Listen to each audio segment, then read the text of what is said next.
నమస్తే, నేను లక్ష్మీ దుర్గా. వార్తలోకి వెళ్లే ముందుగా హెడ్లైన్స్. నందిపేటలో సీనియర్ బీఆర్ఎస్ నాయకుడు మూడ మహేందర్ హఠాత్ మృతి.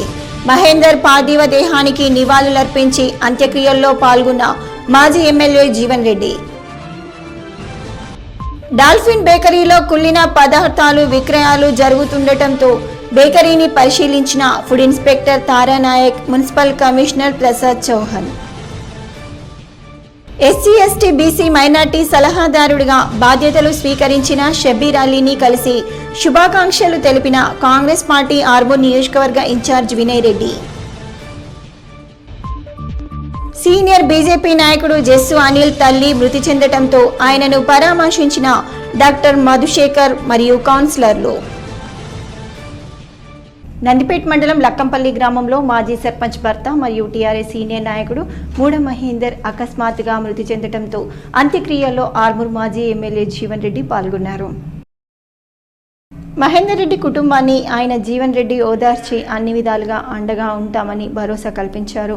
మహేందర్ అకాల మరణం చెందడం తీరని లోటని, పార్టీ కార్యకలాపాల్లో చురుగ్గా పాల్గొనే మహేందర్ అకస్మాత్తుగా చనిపోవడం ఎంతో బాధగా ఉందని అన్నారు.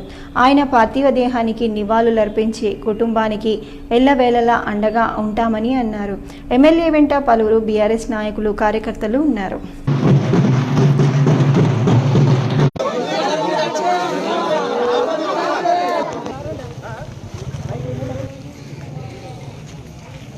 ఆర్మూర్ పట్టణంలోని డాల్ఫిన్ బేకరీని food inspector Taranayak, municipal commissioner Prasad చౌహాన్లు సంయుక్తంగా కలిసి తనిఖీ చేశారు. డాల్ఫిన్ బేకరీలో కుళ్ళిన కేకులు విక్రయిస్తున్నారని బాధితులు ఆందోళన చేయడంతో 3 రోజులుగా అధికారులు డాల్ఫిన్ బెంగళూరు బేకరీని తనిఖీలు చేపడుతున్నారు. నేడు municipal commissioner Prasad Chauhan, food inspector తారానాయక్తో సంయుక్తంగా డాల్ఫిన్ బేకరీని తనిఖీ చేశారు. బేకరీలో తినుబండారాలు తయారు చేసే రూమును పరిశీలించారు. బేకరీలో వ్యాలిడిటీ అయిపోయిన ఆహార పదార్థాలను వినియోగించడం పట్ల ఫుడ్ ఇన్స్పెక్టర్ బేకరీ యజమానిపై ఆగ్రహం వ్యక్తం చేశారు. బేకరీలోని అన్ని తిను పదార్థాల శాంపిల్స్ను సేకరించారు. ఈ సందర్భంగా వారు మాట్లాడుతూ బేకరీలో సీజ్ చేసిన పదార్థాలను హైదరాబాద్ ల్యాబ్కు పంపిస్తామని, 15 రోజుల తర్వాత చట్టపరమైన చర్యలు తీసుకుంటామని అన్నారు. ఈ కార్యక్రమంలో శానిటరీ ఇన్స్పెక్టర్ మహేష్తో పాటు మున్సిపల్ సిబ్బంది, ఫుడ్ సిబ్బంది తదితరులు ఉన్నారు.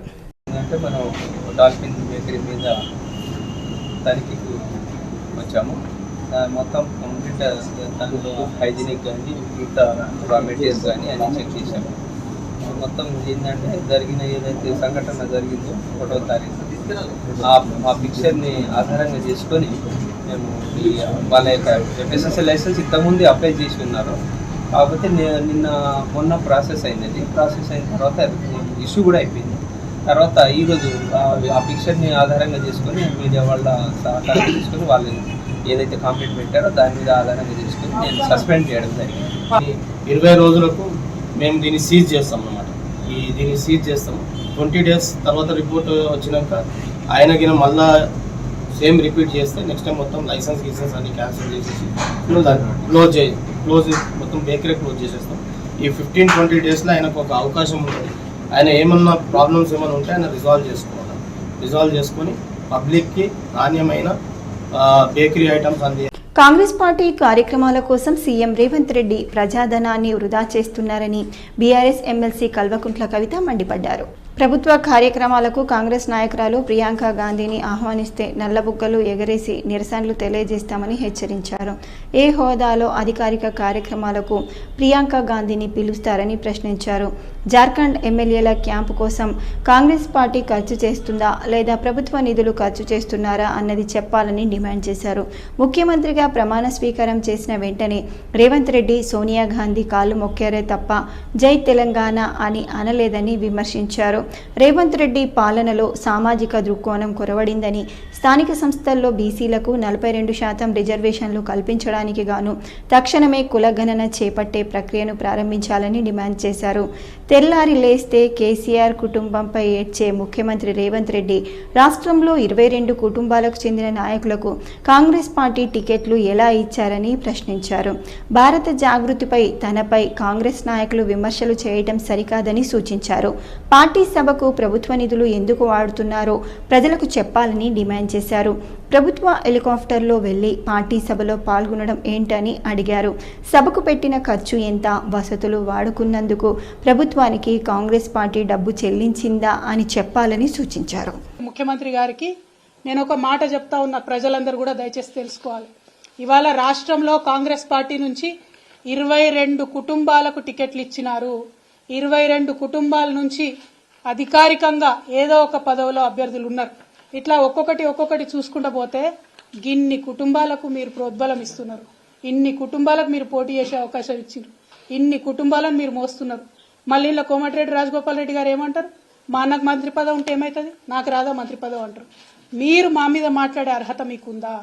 మీరు మమ్మల్ని మాట్లాడితే కేసీఆర్ గారిని ఇంకా కూడా తిట్టడం తప్పితే ఏం పని చేస్తున్నారో ఒకసారి తెలంగాణ ప్రజలకు దయచేసి తెలియజేయాలని నేను కోరుతా ఉన్నాను. కుటుంబ పాలన అంటుంది. మరి వాళ్ళు అధికారికంగా మీ సోదరులు కొంతమంది జిల్లా రివ్యూలలో వేదిక మీద కూర్చోబడుతుంది, ఇంకా కొంతమంది సోదరులు వేరే నియోజకవర్గాలకు ఇన్ఛార్జీలు ఉండబడుతుంది, ఇంకా కొంతమంది సోదరులు ఏమేం పనులు చేస్తున్నాయో ప్రజలందరికీ కూడా తెలుసు. సమయం సందర్భం వచ్చినప్పుడు తప్పకుండా అవన్నీ కూడా బయట పెట్టడం జరుగుతుంది. ఆర్మూర్ పట్టణానికి చెందిన బీజేపీ నాయకులు జస్సు అనిల్, మాజీ కౌన్సిలర్ వినోద్, ప్రముఖ వైద్యులు డాక్టర్ రమణాచారి, కౌన్సిలర్ రింగుల భూషణ్ కుటుంబాలను ఎంజే ఆసుపత్రి అధినేత, చేయూత స్వచ్ఛంద సేవా సంస్థ వ్యవస్థాపకులు డాక్టర్ మధుశేఖర్ పరామర్శించారు. ఈ సందర్భంగా వారి కుటుంబ సభ్యులతో మాట్లాడి ప్రగాఢ సానుభూతి తెలిపారు. ఈ కార్యక్రమంలో చేయూత స్వచ్ఛంద సేవా సంస్థ ప్రతినిధులు కలికోట గంగాధర్, డాక్టర్ నాగరాజు, నవీన్, గణేష్, రాజేశ్వర్, రాము, రమేష్, నారాయణ తదితరులు ఉన్నారు.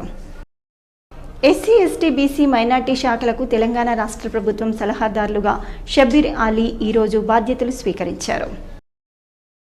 బాధ్యతలు స్వీకరించిన షబ్బీర్ అలీకి మంత్రి జూపల్లి కృష్ణారావు, పొంగిలేటి శ్రీనివాసరెడ్డి, పలువురు కాంగ్రెస్ ఎమ్మెల్యేలు, మంత్రులు, మాజీ ఎంపీ మదియాష్కి గౌడ్, ఫెరోజ్ ఖాన్, సురేష్ షెట్కర్, కల్వకుంట్ల రమ్యారావు, నేరేళ్ల శారద, పలువురు ఐఏఎస్ అధికారులు, నిజామాబాద్ జిల్లా నాయకులు మరియు కామారెడ్డి జిల్లా నాయకులు శుభాకాంక్షలు తెలియజేశారు.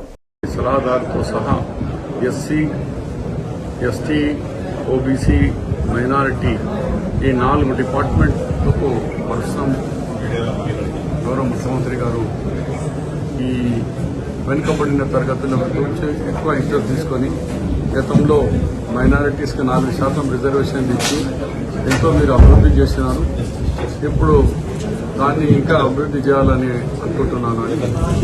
మరి ఇలా ఛార్జ్లో ఎంతమంది వచ్చి ఆశీర్వాదించినారు. ముఖ్యంగా ఆర్మూర్ పట్టణంలోని ప్రభుత్వ బాలికల జూనియర్ కళాశాలలో ప్రిన్సిపల్ అక్బరీ బేగం ఆధ్వర్యంలో విద్యార్థులకు పాటల పోటీలు, రంగోలీ, మెహందీ పోటీలను నిర్వహించారు. పోటీల్లో విద్యార్థులు ఉత్సాహంగా పాల్గొన్నారు. పోటీలలో ఉత్తమ ప్రతిభ కనబరిచిన విద్యార్థులను ప్రిన్సిపల్ అభినందించారు. ఈ కార్యక్రమంలో కళాశాల లెక్చరర్లు, విద్యార్థులు తదితరులు ఉన్నారు.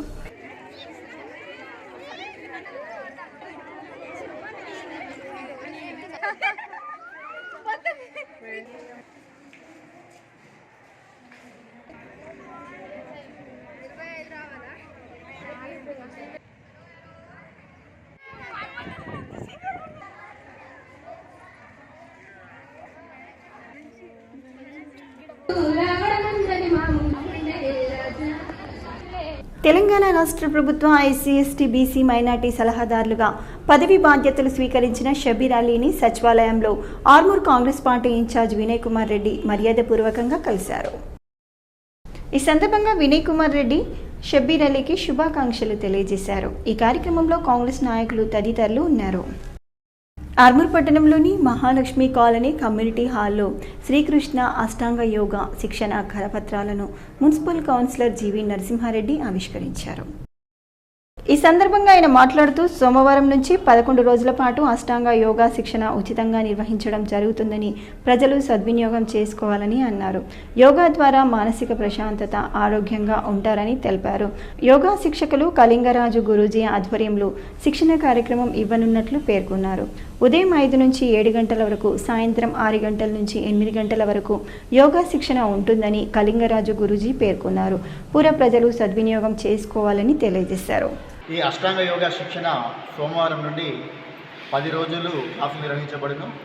ఉదయం బ్యాచ్ 5 గంటల నుంచి 6 గంటలకు, సాయంత్రం బ్యాచ్ 6 గంటల నుంచి 8 గంటల వరకు ఉంటుంది. ఈ అష్టాంగ యోగా శిక్షణ పాల్గొనడం ద్వారా దీర్ఘకాలికంగా వేధించే శారీరక జబ్బులతో పాటు మానసిక సమస్యల నుంచి విముక్తి లభించబడును. అధిక బరువు, పొట్ట తగ్గించుకోవాలనుకునే వారికి ఇది ఒక చక్కటి అవకాశము. మనిషికైనా యోగా చేస్తే ఇలా ఔషధాలు లేకుండా కేవలం మన శరీరం ద్వారా యోగాసనాలు చేస్తే రానున్న రోజుల్లో యోగాసనాలు చేస్తే మనం ఆయుష్ని కానీ ఆరోగ్యంగా కానీ ఉండొచ్చు. కాబట్టి మీకు ఎటువంటి రుగ్మతలు ఉన్నా కేవలం యోగాసనాల ద్వారా తగ్గించుకోవచ్చు. కాబట్టి ఉచితంగా ఈ అవకాశాన్ని కల్పిస్తున్న వారికి మనం అందరం కూడా సద్వినియోగం చేసి మన ఆరోగ్యాన్ని కాపాడుకోవాల్సిందిగా విజ్ఞప్తి చేస్తున్నాను. సేవా కార్యక్రమాల్లో ప్రతి ఒక్కరూ ముందుండాలని ఇందూరు యువత స్వచ్ఛంద సేవా కార్యక్రమాలు ప్రతి ఒక్కరికి ఆదర్శంగా నిలుస్తున్నాయని నారాయణ అన్నారు. ఇందూరు యువత స్వచ్ఛంద సేవా సంస్థ ఆర్మూర్ విభాగంలోని నూతన కమిటీ సమావేశం నటరాజ నృత్యానికేతన్ నందు డాన్స్ మాస్టర్ మృణాల్ని అధ్యక్షతన నిర్వహించడం జరిగింది. ఈ సమావేశానికి ముఖ్య అతిథిగా నారాయణ హాజరై మాట్లాడుతూ సామాజిక సేవా కార్యక్రమాల్లో ప్రతి ఒక్కరూ ముందుండి సమాజానికి సేవ అందించాలని అన్నారు. అనంతరం ఇందూరు యువత స్వచ్ఛంద సేవా సంస్థ వ్యవస్థాపక అధ్యక్షుడు డాక్టర్ మద్దుకూరి సాయిబాబు మాట్లాడుతూ సామాజిక సేవా కార్యక్రమాల్లో ఇందూరు యువత ముందుంటుందని, అనాథలకు, విధి వంచితులకు సేవలు అందించడంతో పాటు నిరంతరం అన్నదాన కార్యక్రమం తన సంస్థ ద్వారా నిర్వహిస్తున్నామని అన్నారు. ప్రతి ఒక్కరూ సేవా కార్యక్రమాల్లో భాగస్వామ్యం కావాలని తెలియజేశారు. నూతనంగా కమిటీ ఆర్మూర్ పట్టణంలో ఏర్పాటు కావడం అభినందనీయమని, త్వరలో కార్యవర్గాన్ని ప్రకటించడం జరుగుతుందని తెలియజేశారు. ఈ కార్యక్రమంలో ఇందూరు యువత స్వచ్ఛంద సేవా సంస్థ ఆర్మూర్ విభాగం నూతన కమిటీ సభ్యులు అశోక్, ఫణీంద్ర, మధు, మంజుల, విజయ, అనుష, ప్రేమ తదితరులు పాల్గొన్నారు. పేపర్లో మాత్రమే చూసిన, చాలాసార్లు చూసినట్టు అది వీరు చేసేటువంటి సంస్థ చాలా గొప్ప సంస్థ. ఇది ప్రపంచంలో ఇటువంటి అవకాశం కలగడం అందరికీ రాదు, కొంతమందికే వస్తుంది. ఇది 2011లో స్థాపించారంటున్నారు. మరి మీరు ఇంకా నిస్వార్థంగా సేవ చేస్తూ వాళ్ళు చెప్పినటువంటి ఇక్కడ ఉన్నటువంటి కాకుండా ఇంకా ఏమైనా ఉండొచ్చు. ఈ కార్యక్రమం అందరికీ వచ్చేది కాదు, ఇటువంటి వృద్ధి అందరికీ రాదు. అది భగవంతుడికి సూచనబట్టి ఇంత రావడం జరుగుతుంది. లేదా చిన్నపిల్లలకు వీలైతే మన దగ్గర అట్లా కూడా ఉంటే నెలకు ఒక 500, 1000 రూపాయలు అట్లా మనం అట్లా ప్రొవైడ్ చేసి వాళ్ళని చదివించే స్టేజ్లో కూడా కొంతమంది ఉన్నాం. కాబట్టి ఇది అనేది ఇక్కడ మొదలు పెడితే బాగుంటుంది, శ్రమ రూపైనా కూడా దీంట్లో ఎంతో చేసేటట్టుగా ఉంటుంది అని చెప్పేసి ఆ ఆలోచనతో ఇది ఇక్కడ మొదలు పెట్టడం జరిగింది. మొదలు పెట్టిన తర్వాత కూడా ప్రతి ఒక్కరి నుంచి కూడా నాకు మంచి పాజిటివ్ రెస్పాన్స్ వచ్చింది. అడిగిన వెంటనే జనరల్ గా మీరందరూ ఒప్పుకున్నారు, చాలా సంతోషము. తిరిగి మళ్ళీ మా పిల్లలు వచ్చి తీసుకొని వెళ్ళిపోతారని ఎదురు చూసి కృషించిపోయి అక్కడే చనిపోయేటువంటి పరిస్థితులు ఉంటాయి. సో అలాంటి ఒకటి డైరెక్ట్ గా మనం వెళ్తాము, మా కాల్స్ వస్తుంటాయి, సార్ పలానా లొకేషన్ లో పలానా ఒక ముస్లిం శ్మశాన వాటి దగ్గర ఉంది, లేదా ఒక మెన్షన్ లో ఒక ముస్లిమా ఉంది, ఒక ముస్లాయిన్ ఉన్నాడు అని ఇలా డైలీ నెంబర్ ఆఫ్ కాల్స్ వస్తూ ఉంటాయి. డైరెక్ట్ అక్కడ లొకాలిటీలో ఉన్నటువంటి పిఎస్ వాళ్ళకి సమాచారం ఇస్తాం, వాళ్ళు మేము అక్కడికి వెళ్తాం, రెస్క్యూ చేస్తాం. అయితే సఖీ కేంద్రంగా లేకపోతే డిఎల్ఎస్ఏకి లెటర్ పెట్టడమా, లోకల్ గా ఉన్నటువంటి ఆర్డీఓ గారికి లెటర్ పెట్టి వాళ్ళ ఫ్యామిలీకి సంబంధించినటువంటి మెంబర్స్ ఎక్కడైతే ఉంటారో వాళ్ళని నోటీసులు పంపిస్తాం, వాళ్ళకి కౌన్సిలింగ్ ఇప్పిస్తాం. తిరిగి మళ్ళీ ఆ తల్లిదండ్రులని ఆ కుటుంబాలను చేర్చేదాకా కూడా ఆ బాధ్యత ఈ ఇందూరు యువత స్వచ్ఛంద సేవా సంస్థ తీసుకుంటుందన్న విషయాన్ని మీకు గుర్తు చేస్తూ ఉన్నాం. కేంద్ర ప్రభుత్వ కార్మిక, రైతు వ్యతిరేక విధానాలకు నిరసనగా కార్మిక సంఘాల జేఏసీ ఆధ్వర్యంలో ఫిబ్రవరి 16వ తేదీన నిర్వహించే సమ్మెలో కార్మికులు, ప్రజా సంఘాల నాయకులు పెద్ద ఎత్తున పాల్గొని విజయవంతం చేయాలని ఐఎఫ్టీయూ జిల్లా ప్రధాన కార్యదర్శి దాసు పిలుపునిచ్చారు. ఆర్మూర్ మున్సిపల్ పరిధిలోని మామిడిపల్లిలో ఐఎఫ్టీయూ నాయకులు మీడియా సమావేశాన్ని నిర్వహించారు. ఈ సందర్భంగా ఐఎఫ్టీయూ జిల్లా ప్రధాన కార్యదర్శి దాసు, తెలంగాణ ప్రగతిశీల బీడీ వర్కర్స్ యూనియన్ రాష్ట్ర ప్రధాన కార్యదర్శి సూర్య శివాజీ, గ్రామ పంచాయతీ వర్కర్స్ యూనియన్ జిల్లా కమిటీ అధ్యక్షుడు కాజా మొయినుద్దీన్లు మాట్లాడుతూ ఎన్నికల్లో ఇచ్చిన వాగ్దానాలను విస్మరించి కేంద్ర ప్రభుత్వం కార్మిక, ప్రజా, రైతు వ్యతిరేక విధానాలకు పాల్పడుతుందని, కేంద్ర ప్రభుత్వ విధానాలకు నిరసనగా ఫిబ్రవరి 16వ తేదీన నిర్వహించే గ్రామీణ బంద్లో కార్మికులు, ప్రజా సంఘాల నాయకులు పెద్ద ఎత్తున పాల్గొని విజయవంతం చేయాలని తెలిపారు. ఈ కార్యక్రమంలో ఐఎఫ్టీయూ నాయకులు తదితరులు ఉన్నారు. మోడీ, అమిత్ షాలు ఇవాళ మొత్తం భారత వ్యవసాయ రంగాన్ని బలిపీఠం ఎక్కించి మొత్తం వ్యవసాయ భూములన్నీ కూడా అదాని అమ్మాయిలకు అప్పచెప్పే కుట్ర చేస్తూ ఉంటారు. కాబట్టి వీటన్నిటికీ వ్యతిరేకంగా ఇవాళ కిసాన్ మోర్చా కానీ లేకపోతే కేంద్ర కార్మిక సంఘాలు ఈ 2024 ఫిబ్రవరి 16 నాడు సమ్మె గ్రామీణ బంద్, అదేవిధంగా గ్రామ పంచాయతీ కార్మికుల సమస్యల పరిష్కారం పట్ల కూడా నిర్లక్ష్యంగా ఉంటున్న ఈ ప్రభుత్వ విధానాలను వ్యతిరేకిస్తూ రాష్ట్రంలోని గ్రామ పంచాయతీ వర్కర్స్ యూనియన్ తరఫున కార్మికులందరూ పాల్గొనాలని చెప్పి రైతు సంఘాలతో పాటు కేంద్ర కార్మిక సంఘాలు పాల్గొంటున్నాయి. అందులో కూడా బీడీ వర్కర్స్ యూనియన్ పాల్గొంటుంది. ఈరోజు 16వ తారీఖున జరిగే సమ్మెకు సహకరించాలని బీడీ యజమానుల సంఘానికి కూడా సమ్మె నోటీస్ ఇవ్వడం జరిగింది. మా యూనియన్ తరఫున బీడీ కార్మికులతో పెద్ద ఎత్తున ఆ సమ్మెలో మేము పాల్గొంటాం. కస్టమర్లకు ఇవ్వకుండా బోనస్ రేటు తక్కువ చేస్తూ వాళ్ళ డబ్బులు వాళ్ళకు వచ్చే విధానం అనేది కొనసాగిస్తున్నాడు. దీనికి నిరసనగా పరాగణ జరిగే సమ్మెకు పూర్తిగా ఎల్ఐసి నుంచి మద్దతు తెలియజేస్తా ఉన్నాం. దీనికి నరేంద్ర మోడీ విధానంలో మా ఎల్ఐసి యూనియన్గా పూర్తిగా వ్యతిరేకిస్తా ఉన్నాం. ఆ రోజు జరగాల్సిన ఆందోళన కార్యక్రమానికి మా ఎల్ఐసి యూనియన్ తరఫున పూర్తిగా సంపూర్ణ మద్దతు తెలియజేస్తామని. డొంకేశ్వర్ మండల కేంద్రంలో పార్టీ కార్యాలయంలో పార్టీ కార్యకర్తల సమావేశం గావ్ చలో ఘర్ ఘర్ చలో అనే కార్యక్రమంలో భాగంగా సమావేశాన్ని ఏర్పాటు చేశారు. ఈ సమావేశంలో మండల అధ్యక్షుడు సురేందర్ అధ్యక్షతన నిర్వహించగా ముఖ్య అతిథిగా రాష్ట్ర ఓబీసీ మోర్చా ఉపాధ్యక్షులు హాజరయ్యారు.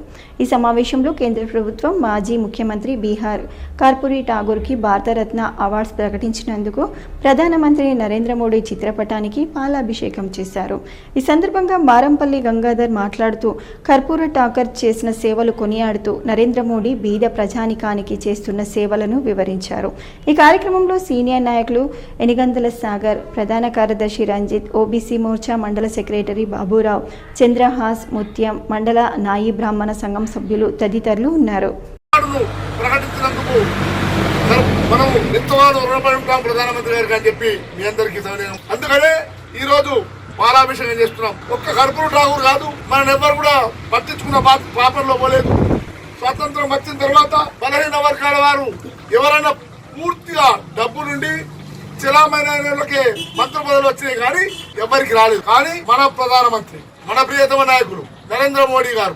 వార్తలు ముగించే ముందు హెడ్లైన్స్ మరోసారి. నందిపేటలో సీనియర్ బీఆర్ఎస్ నాయకుడు మూడ మహేందర్ హఠాత్ మృతి. మహేందర్ పార్థివ దేహానికి నివాళులర్పించి అంత్యక్రియల్లో పాల్గొన్న మాజీ ఎమ్మెల్యే జీవన్ రెడ్డి. డాల్ఫిన్ బేకరీలో కుళ్ళిన పదార్థాలు విక్రయాలు జరుగుతుండటంతో బేకరీని పరిశీలించిన food inspector Taranayak, municipal commissioner Prasad Chauhan. SC ST BC minority సలహాదారుడిగా బాధ్యతలు స్వీకరించిన షబ్బీర్ అలీని కలిసి శుభాకాంక్షలు తెలిపిన కాంగ్రెస్ పార్టీ ఆర్మూర్ నియోజకవర్గ in charge Vinay Reddy. Senior BJP నాయకుడు జస్సు అనిల్ తల్లి మృతి చెందటంతో ఆయనను పరామర్శించిన డాక్టర్ మధుశేఖర్ మరియు కౌన్సిలర్లు. ఇవి ఈ బులెటిన్లోని విశేషాలు. తిరిగి వచ్చే బులెటిన్లో మళ్ళీ కలుద్దాం. అంతవరకు సెలవు. నమస్కారం.